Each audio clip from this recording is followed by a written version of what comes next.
where we want to remember that God is the creator and that we have been given this beautiful planet to kind of flourish and not to damage.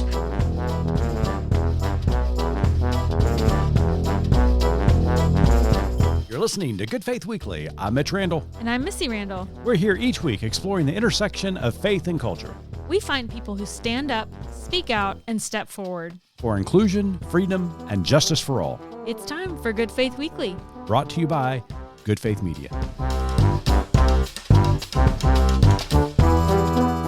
Welcome to Good Faith Weekly. On this episode, Missy and I are going to catch up, tell you all about our time at the Wild Goose Festival this past week. And then later on in the pod, we sat down with theologian Grace Ji-Sun Kim, who's got a new book out titled Earthbound, God at the Intersection of Climate and Justice. It is a terrific interview. So stay tuned.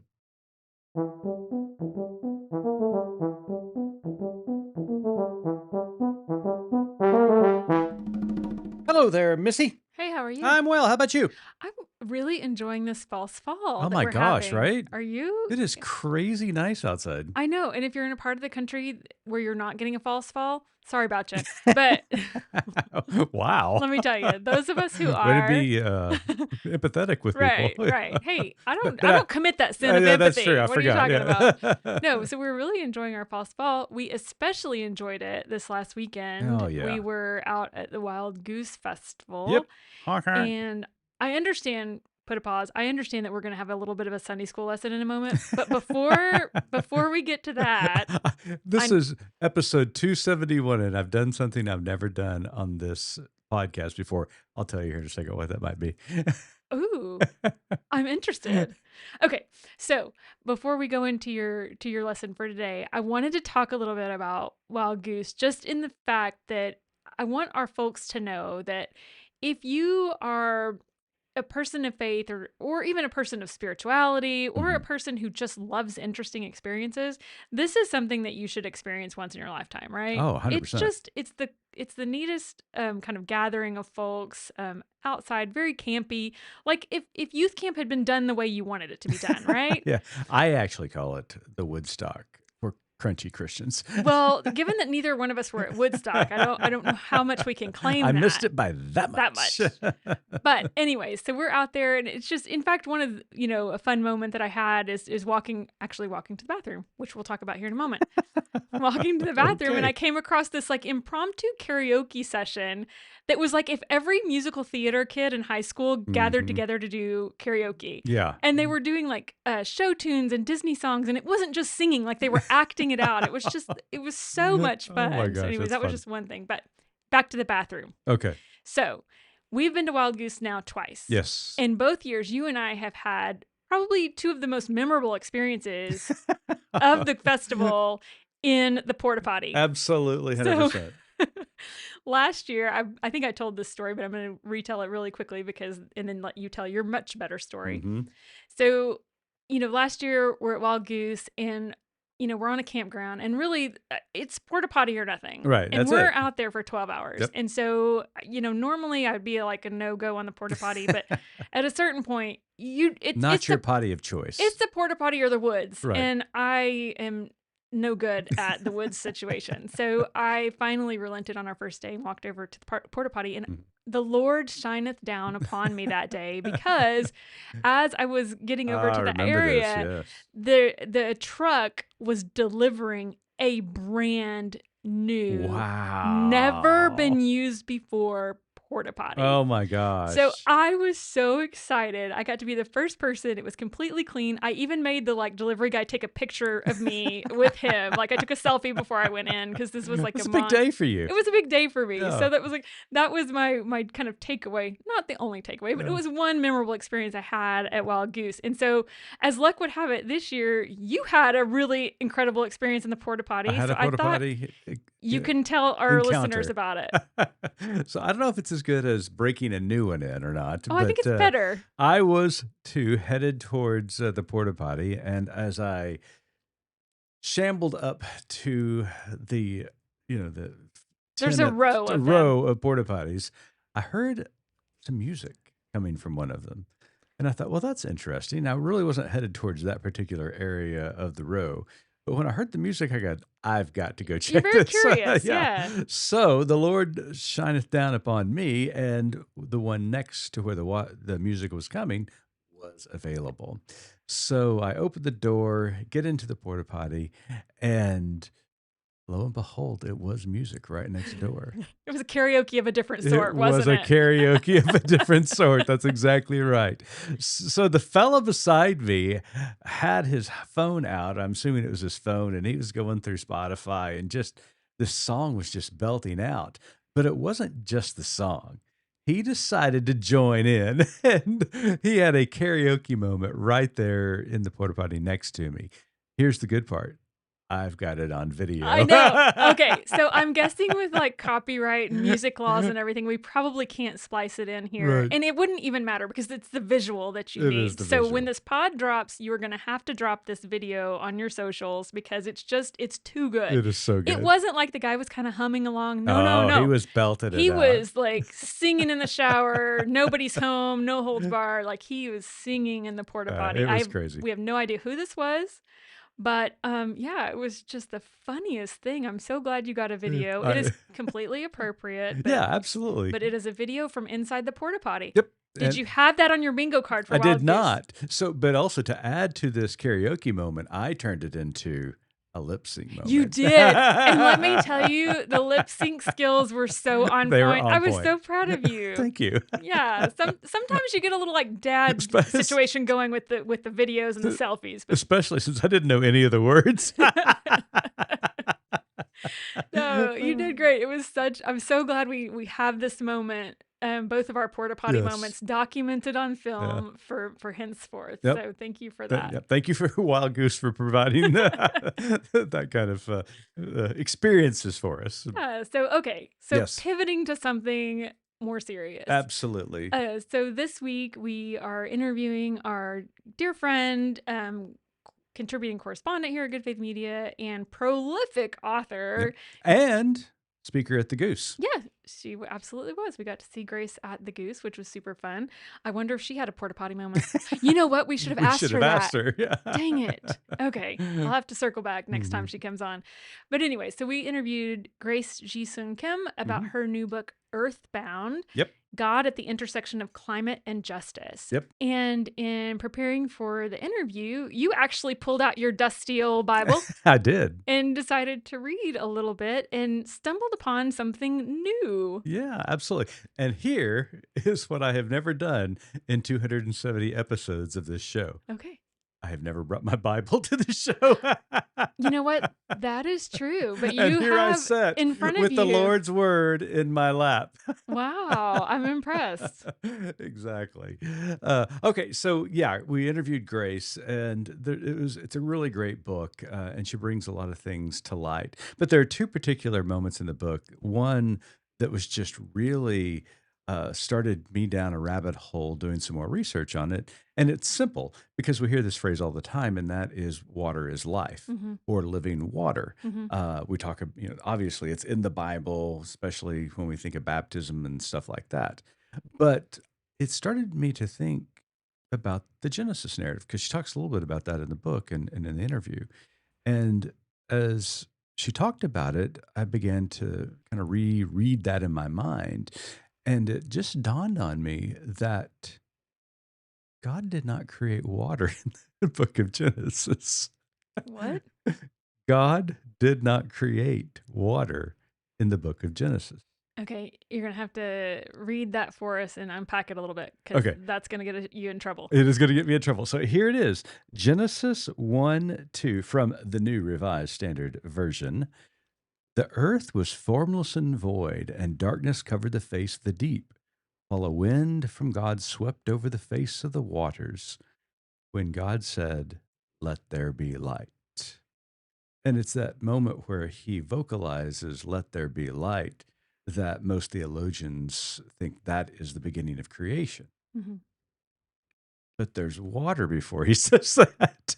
The earth was formless and void, and the what? The waters or something? And the Spirit of God hovered over the waters. So, maybe that's the prequel.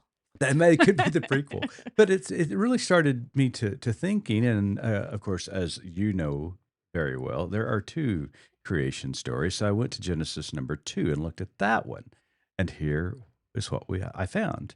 In the day that the Lord made the earth and the heavens, when no plant of the field was wet yet in the earth, and no herb of the field had yet sprung up, for the Lord had not caused it to rain upon the earth, and there was no one to till the ground. And here's the weird part, but a stream would rise up from the earth. It kind of got me giddy again because I was thinking, okay, when you think about creation and you think about, how the Bible is put together in its construction, putting water alongside God before let there be light and Hmm. before, all of this came to be, even in Genesis 2, really demonstrates the significance of water. And that if we believe God is love, God is life, then this water is part of the divine. Hmm. It is part of the divine existence that brought all of this to be. Therefore, the significance of water today should be essential to people of faith, of all faiths, because of its importance. And that, I mean, it really kind of turned me on my head, to be quite honest with you, because when you think about God creating, you just think, let there be light. And then the Big Bang or whatever you think happened and the earth happened. But there's water. There's always water. And when there's water, there's life. That's I so love interesting. It that. kind of is hard to wrap my head around, but I can see whether it's allegorical or literal Right. in a sense, how that demonstrates the absolute Well, importance of it and really sets the tone for the importance of creation care. yeah, and I'm glad you brought that. Is it allegory or historical? Even if no matter what you take on that, it makes you pause and stop. I think it's an argument that it is allegorical, and that the purpose is that there is this divine creator that Hmm. makes everything. But water, is part of that. So I think it lends to evidence that it's allegorical. But even if it's historical, it stops and make you, or you're literal. It stops and makes you scratch your head. Well, and the fact that it's mentioned Yeah, specifically that right. he does something to the water is like, okay, Yeah. that I think the placement of those words, Hmm. is definitely important, Hmm. and definitely something to think about and something to kind of camp out on when we do talk about climate care and when we talk about Yep. water and access to water. Obviously, that drives so many things in terms of the health of a community and the health of our just our globe. Yeah. So. And that plays into the second thing I thought very interesting that she brings out in the interview, and that is the significance of the patriarchy when it comes to access to water. Mhm. And it comes from, this idea in this interpretation and theory for people who are literalists of the Bible, who see humanity taking dominion over the world, Mhm. and that the dominion over the earth, and that the earth is there to serve humanity. And that's not the case at all. It's a mistranslation of Genesis and a misapplication of that text. And you think throughout history how the patriarchy has used that idea of dominionism to commodify water, as Grace talks in the interview. Well, to just rape the earth, Yeah, let's be honest right, about it. right. When, like you said, when the thinking is that the earth is here to serve you Mhm.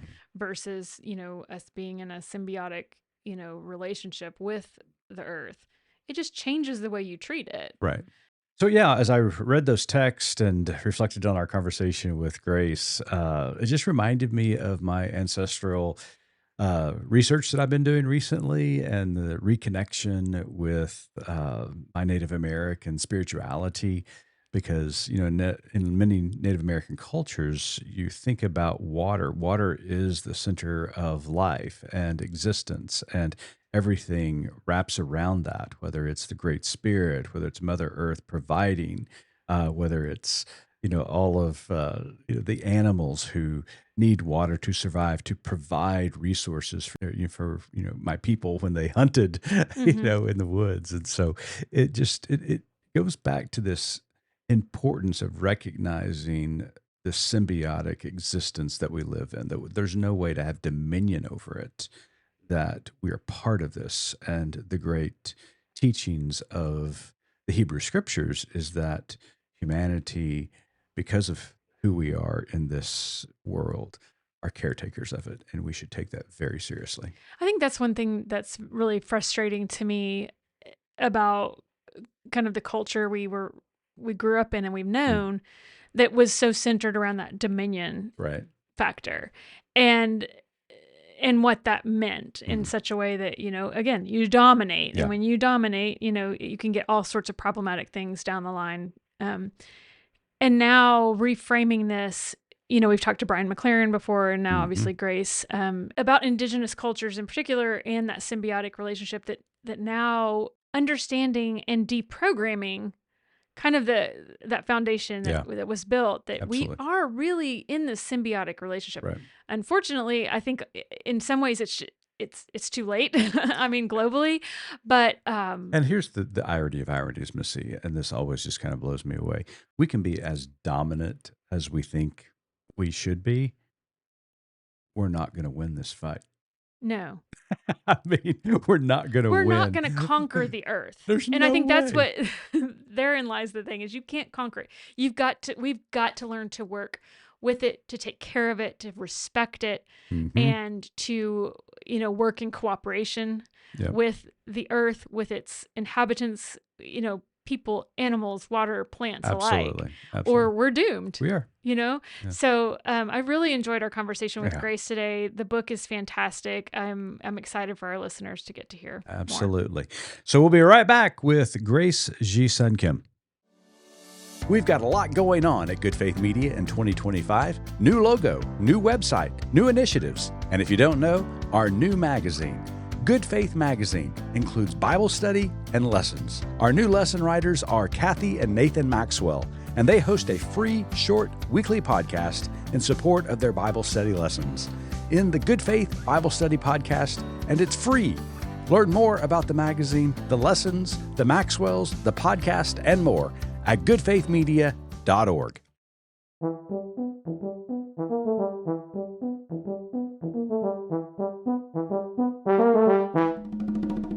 Welcome back to Good Faith Weekly. On this episode, we've got a very special returning guest.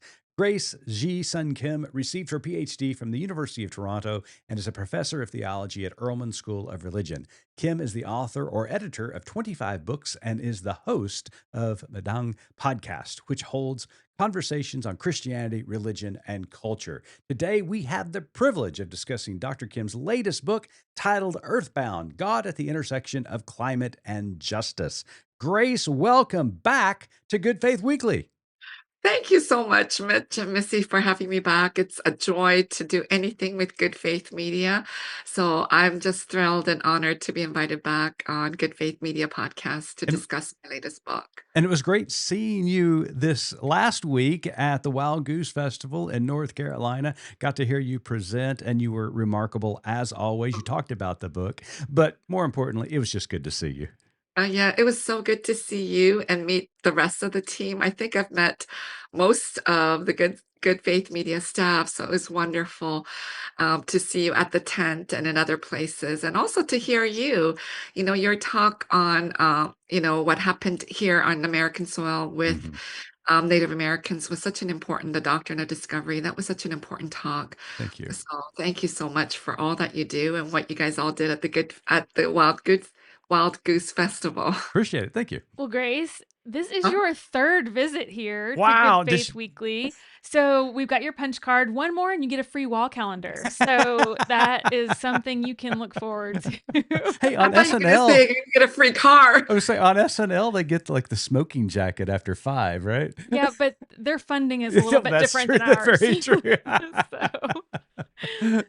Anyways, Sounds good. let's talk a minute about the book, the new book, and why we need this book called Earthbound. You write in it, at the intersection of climate and justice is, and tell me if I'm pronouncing this right, Bali Bali. Is that right? Yeah. Bali Bali. Tell us what that means and how it applies to the book. Yeah. So, I introduce a lot of Korean words, and which I I just loved. think yeah, thank you. So you're always learning something new. Mhm. But bali bali is such a very common term for especially Korean moms to say to their kids. It feels like Korean culture is always in a rush. So bali bali means hurry, hurry. It's like hurry up, hurry up. And it's usually used by parents to their young kids, like bali bali. But we'll use it on an everyday, to adults too. But it's really commonly used to get the kids going. You got to hurry up and get to school, hurry up and get dressed, hurry up and brush your Right. teeth. So I use that kind of notion when we're dealing with climate change. We are in this climate crisis. And as we're recording, we're in the month of September.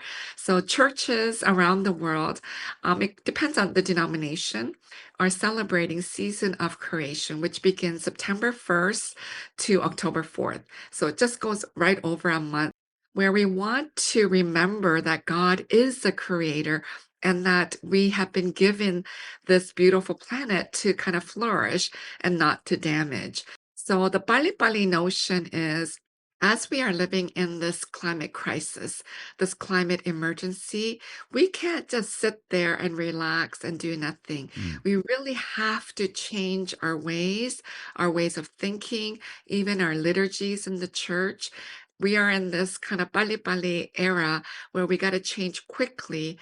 Otherwise, we're just on a further down the road of destruction of this planet that God had created. Well, I have to ask a follow-up here. So does the Mhm. Bali Bali hurry hurry for Korean children work any better than the moms here who say hurry hurry? Because in my experience, hurry up just Yeah, I th automatically meant they would slow down. I think, it doesn't capture the urgency as Pali Pali has this urgency, I like, you really gotta wish Ah, I there wish you I yeah. had go. had that Whereas term. hurry up doesn't sound so Uh-uh. urgent to I me. Yeah. love it. Okay, Mitch, Yeah. Bali So Bali. you can Bali use Bali. Pali Pali, yeah. Yeah. Yeah. It's so funny. When I was Yeah, reading that part there's of a sense of really urgent matter that, the bus is gonna leave if you don't Yeah. Pali Pali. It rolls off the tongue much better. that is so I'm funny. going to take that term with me. It's so funny Yes, when I please read use about it. this phrase "bali bali," I thought Mhm, about my great grandmother and my grandmother when they would cook for us. They would uh-huh, yell to us in Muskogee, mhm, "Humbux J," uh-huh. which means "Come quickly, it's time to eat." so, Yeah, and I get it when you say it in your yeah, Native American, yeah, because there are these languages that capture the essence of something much more quickly. And I think in certain circles, food is so important. You got to eat it when it's hot. right, right. Yeah. So, yeah, thank you for sharing Yeah. that. That's so good. All right, well, let's get on Bali Bali. We got Yeah, to bali talk bali. about climate change. Certainly, there is a great urgency to the climate crisis, one that people are really working hard to address while it seems like we're dragging our feet in other areas, in many areas, I should say. Now, you begin the book with talking about water, but more specifically, Grace, you talk about living water. In fact, you say that water may be the most important element in our work. So tell us why water is so important to talk about in climate change and social justice. Well, just holistically, we cannot live without water. And that's not just human beings, the rest of creation. We just need this source of living, source of human life and all of life. So that's the essential part. And we humans are filled with water. We cannot live without it. We need it daily to survive. And so when we think about this water, image, we see it being created by God and it's all throughout the Old Testament reading and in the New Testament reading. When we look at Hagar in the desert, Mhm. she believes she's going to die, and so is her son. And then, God, gives this rushing water so that she can give it to her son and to herself so that they will be saved. And this salvific image is always tied to water. And when we look in the New Testament with Jesus, Jesus has all these conversations around water, that he is the living water with the Samaritan woman at the well. So, this image of water as life giving, just in nature, that's a given. But then in our Christian scriptures in the Old Testament and the New Testament, this image of water. And then in the book, I link that to baptism. Most denominations do baptism, not all.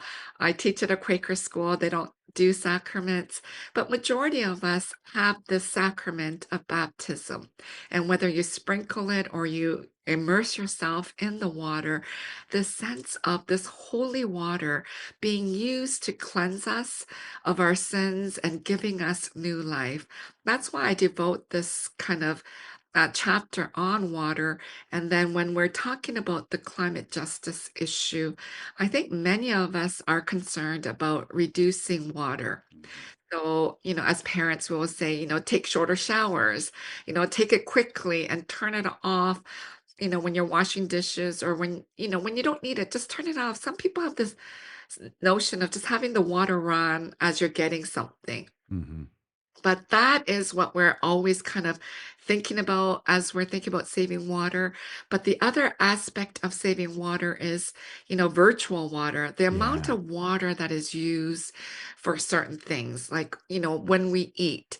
When we eat, we know that when we have a burger or have a steak, the amount of water that went in so that you could have that steak at your table is enormous. And we forget about that. Versus if you're going to choose a vegetarian diet, it doesn't take as much water to grow a carrot or the lettuce versus the chicken and the cow and the pigs or any animal meat product that you will be consuming. So, there is a lot to think about when we're dealing with water justice issue. Mhm. And so, as people of faith, I'm always, bringing it out there that the necessity of water, and then how we're going to reduce the water consumption, and then also the spiritual aspect of water and how it's so necessary. And I know Native Americans have been telling us over and over again about water justice Yeah. issues.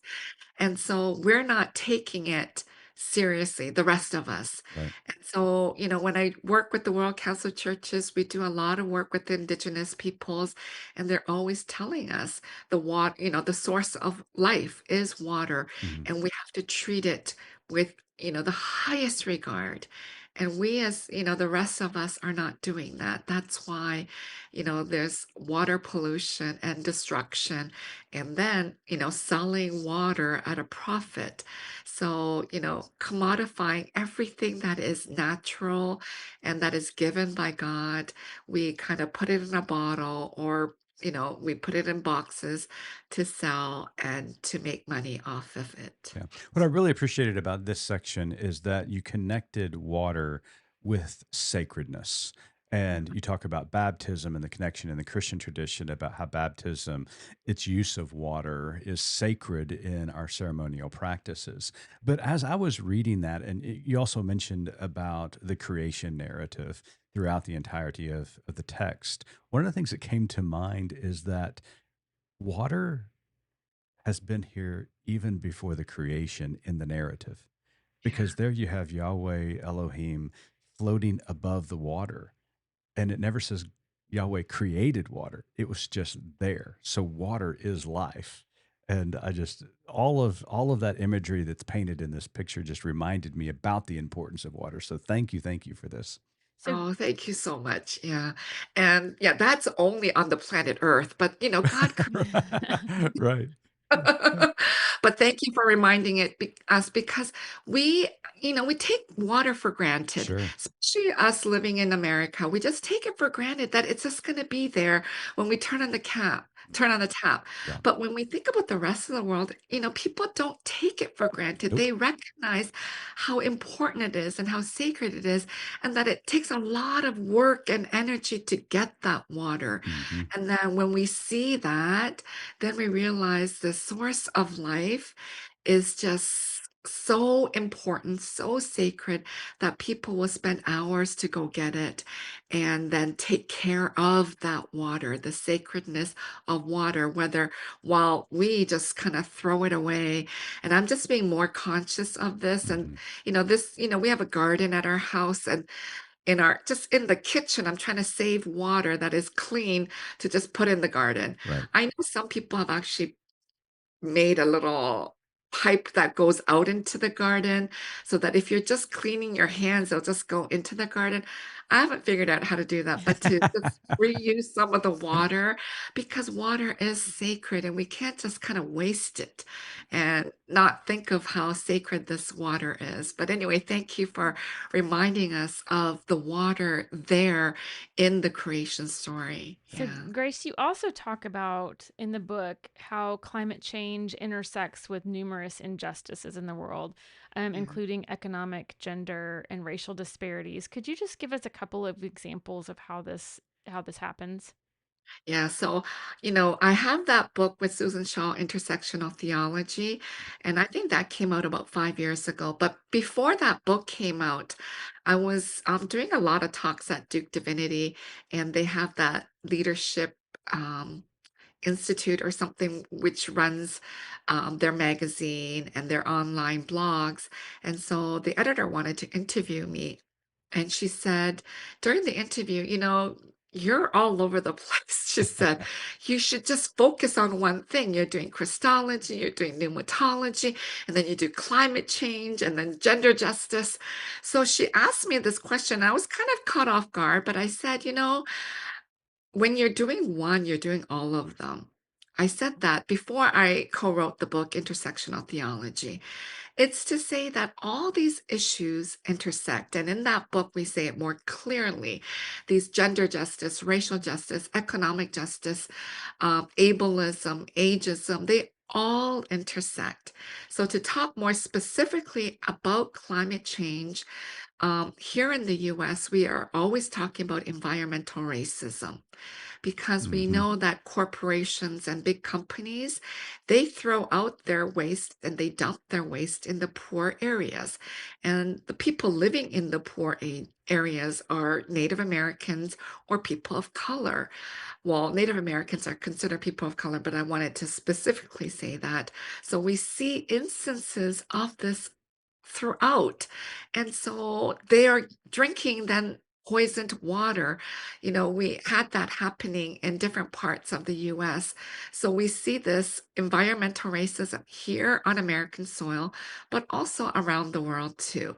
And when we think about gender justice issues, when climate change is happening, we know that it happens in various ways. So this weather pattern is changing.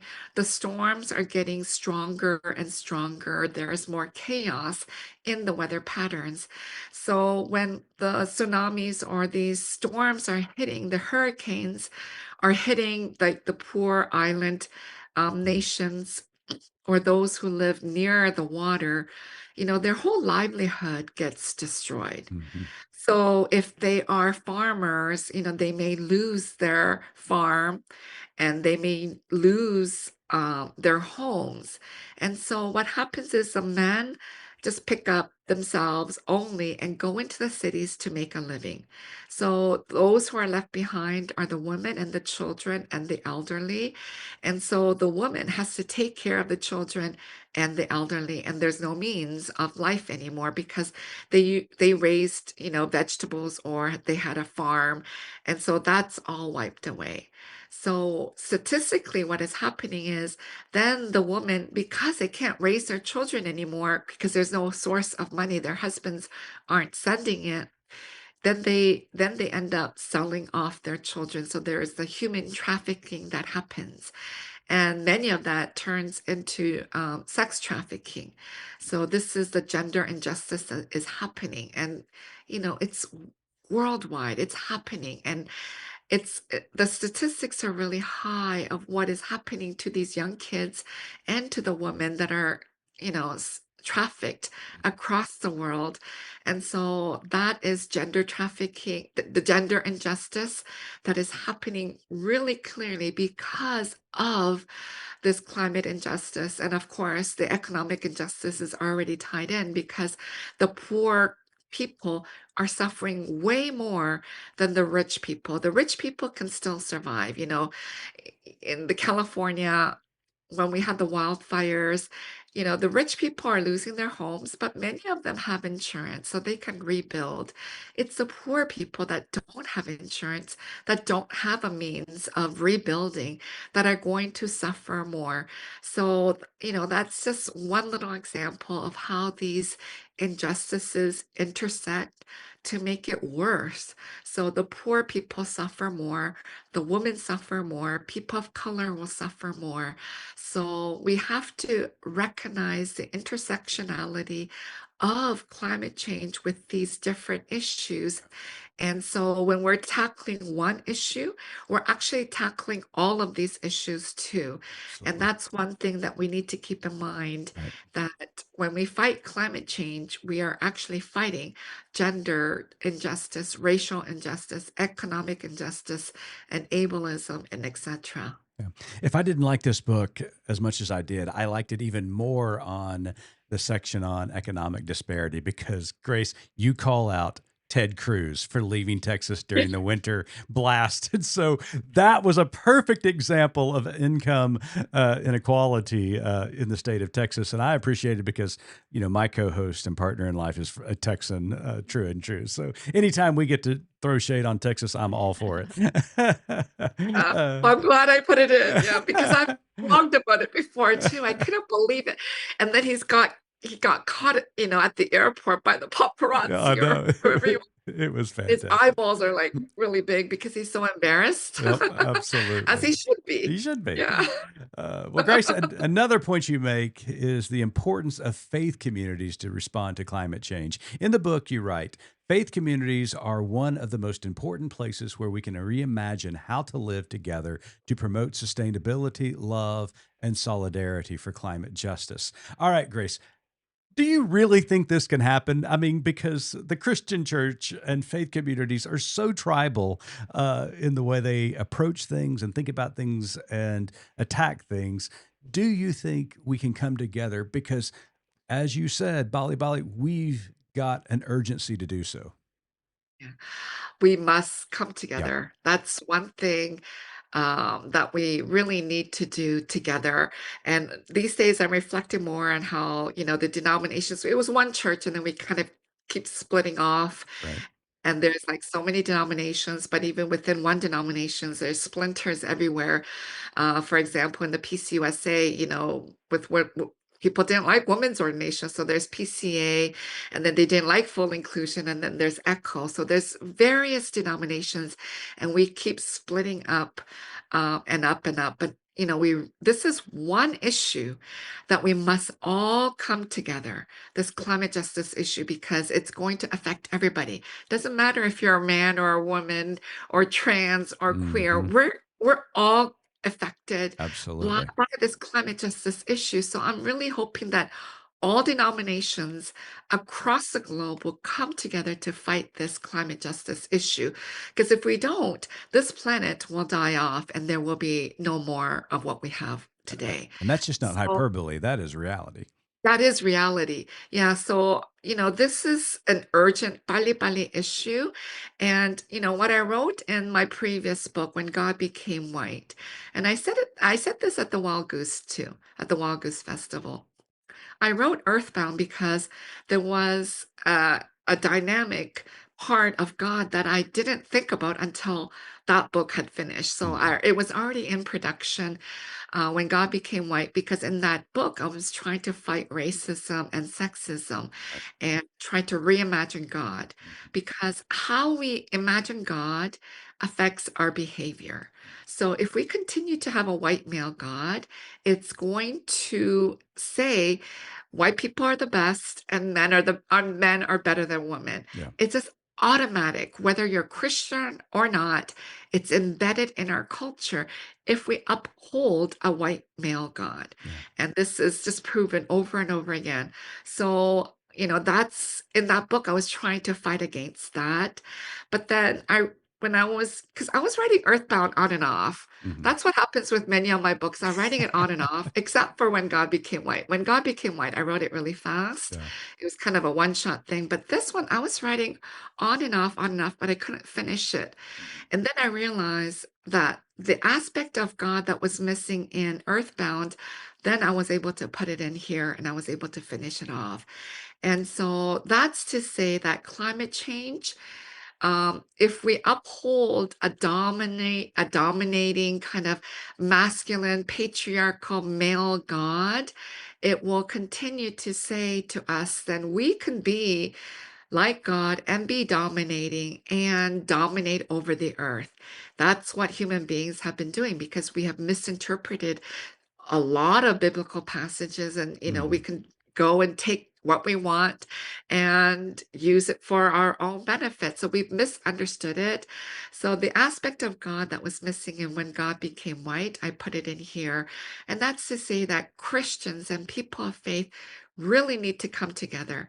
And churches aren't really good at this climate change issue. We shy away. Yeah. We've got lots of people in the church are still denying this climate change, and we're just slow at this. Yeah. We're slow at using, reusable plates in our churches. We're just so accustomed to just using, disposable everything, disposable plates and cups and cutlery. And, I know many churches have coffee hour every Sunday. There's a lot of garbage that comes out of that coffee hour or whatever other meetings that you may have Right. during the week. And we just continue to pollute and waste energy.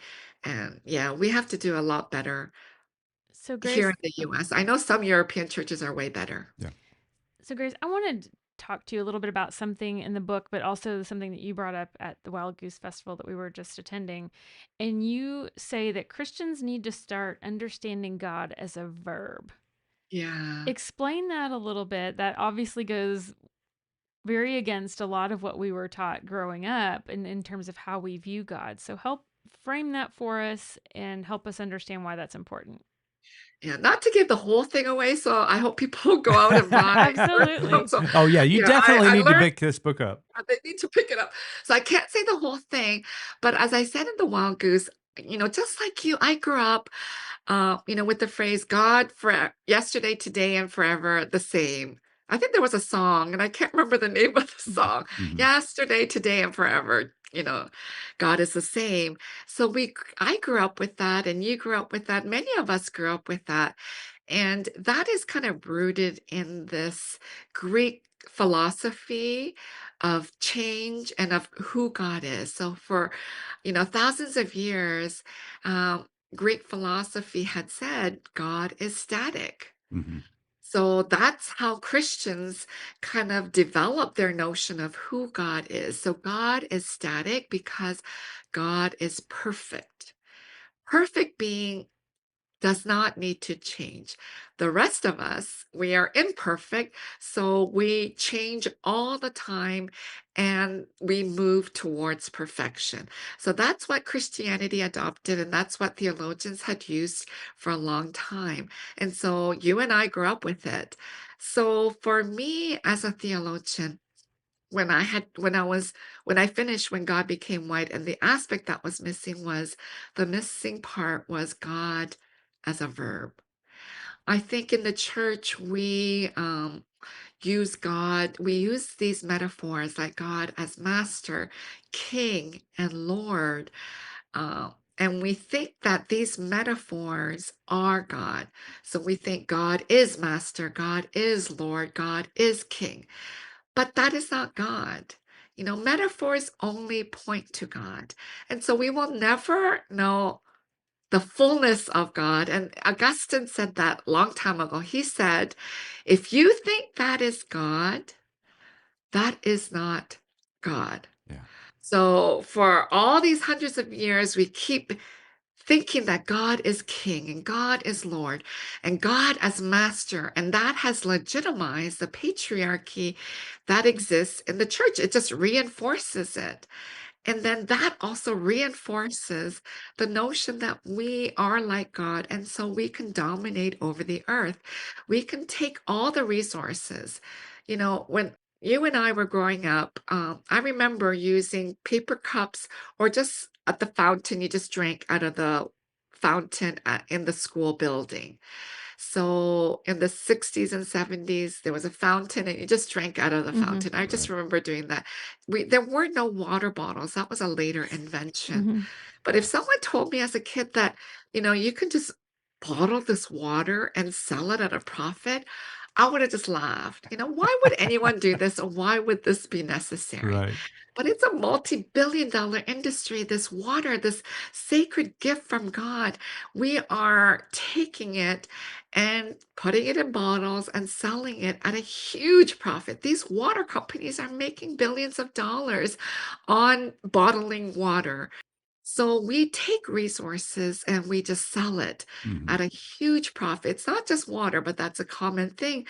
We do that with everything that God gave us freely at a profit when it should be given. So when we think about water justice, we began with that. But when we think about Palestine, you know, that was a big issue before this Yeah. Gaza And you pointed incident. out in the book. Yeah. Yeah, this water justice is enormous, and we have to give give access to water freely. So when we think about how we can change, it's if we view God as a verb, God who pushes us and motivates us to bring change into the world, for me, that is such a liberating aspect of who God is. And I'm not just making this up, it's biblical, Right. Mhm. Right. and Sure. even in the book, I point out the biblical passages Yeah. of God viewing God's self as a verb. Yep. And so if we focus on that rather than these noun metaphors as Lord and King and Master, I think it will really change our ways of thinking. Thinking changes our actions. And that's my hope from the book that people will change their ways, their habits, rethink, just water issue Yeah. or running their cars. I know people run their cars as they wait. Some of them run it for like 30 minutes. And I know in some places there's laws. I know in some Yeah. places in Canada, or maybe all of Canada, where you can't have a car running like that. Right. It's illegal now. But we do this, and buses have it on, and I don't know, planes do it all the time Sure. too. They just have the engine going. But there's so many ways to rethink how we live. And, the fashion industry is one of the biggest polluters of the world, too. So I think this need of, oh, we got to follow the fashion trend and buy new things for every season has to go. That's, we've just locked ourselves into this overconsumption. Mhm. So, as Christians now, when we view God as a verb, this action, this active, so God is loving, action, then we also need to think that way and we have to act. We can't sit still. It's this Absolutely. bali bali notion. We have to act and, work towards saving this planet. Absolutely. Well, Grace, you have given us a lot to think about today, but there's so much more in the book, and that is why our audience needs to go right now and purchase this book. You have inspired us, you've challenged us, but you've also given us some hope to think about climate change and how to act to counter climate change. The book is titled Earthbound: God at the Intersection of Climate and Justice. Grace, thank you so much for being with us on Good Faith Weekly this week. But before we let you go, we've got one last question. You know it was coming, and I'm going to turn it over to Missy to let her ask you. So, Grace, as you know, our tagline at Good Faith Media is There's More to Tell. So, in light of your work and our conversation today, what is your more to tell? I hate promoting my books, but anyway, the more to tell is there'll be a new book coming out. Ah, Yeah. Of course, of there course. will. Another book coming out in December called Feminist Theologies, and that's co-written with Susan Shaw. Oh, wow. Oh, please have us back. It's Absolutely. published by Routledge, and it's in their series called The Basics. So, feminist theologies, we cover like Black feminists, womanist, Asian American, eco-feminist. We cover the whole I thing. love it. So, I'm really excited about the book right now. It's an editing stage. So, yeah, that's the more to tell. I hate to always promote a book, but anyway. No, we can't wait for it to come out. You and Susan always do such a great job. Yeah, so please invite us back. Of course. Well, Grace Ji-Sung Kim, thank you so much for being with us again. You are always welcome on Good Faith Weekly. Oh, thank you. You guys are such gracious hosts. Thank you. I love everything that you do, and I love writing for Good Faith Media. So thank you so much for welcoming me into your fold. Well, we appreciate you. To our audience, we want to thank you for tuning in again. And until next week, keep living good faith.